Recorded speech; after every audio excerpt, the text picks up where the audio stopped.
So I'm Fei Wang, and I'm CTO of Alchedata. Our first policy built on top of Cosmos 3, released by NVIDIA earlier this year. It's a word action model.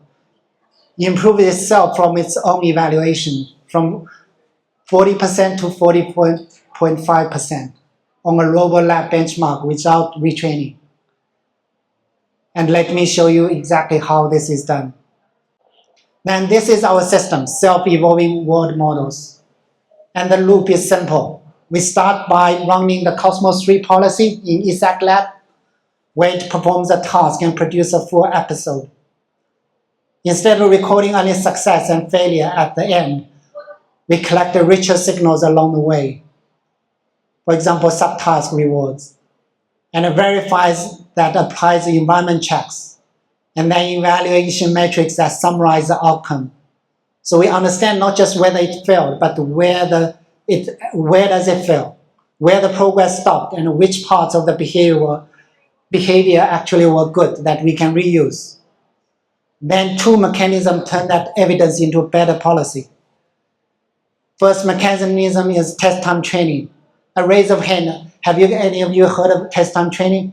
No. So what it does, you can think of it as adjusting the prompt dynamically, adding a layer so that it can adjust your prompt better, so that robot can actually understand and can actually act on.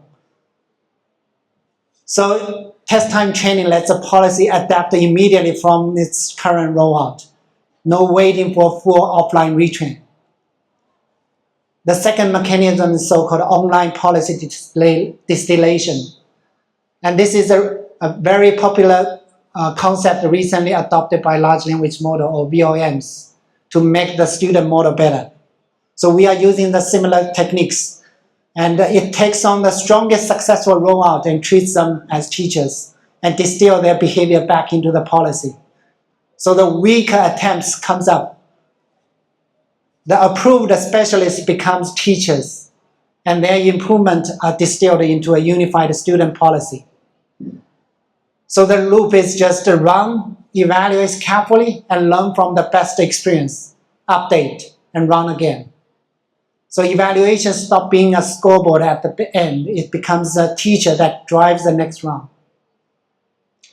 And for those of you confused by the method, this is how actually it's done. This is on the RoboLab benchmark. The task is to place the white mark at the center of the table. Sounds simple, right? On the left, it's baseline. It fails. And a binary evaluator would throw the whole attempt away.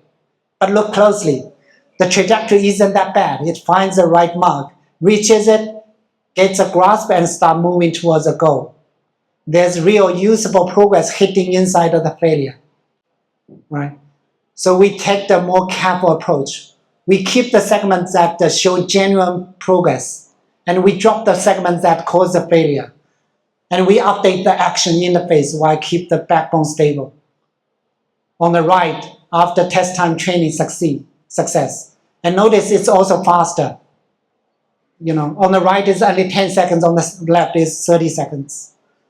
The principle is simple.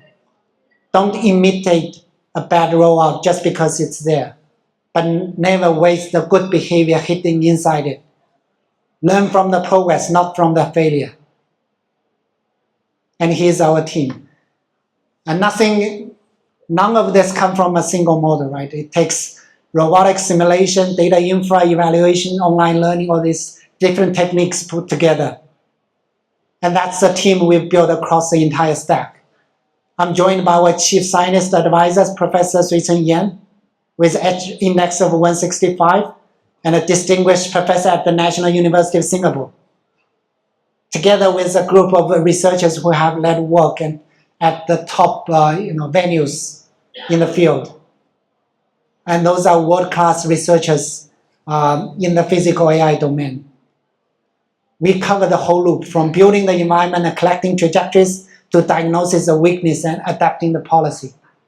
With that, I want to thank you, and I also welcome you to join this journey on making the robots become smarter and become self-evolving.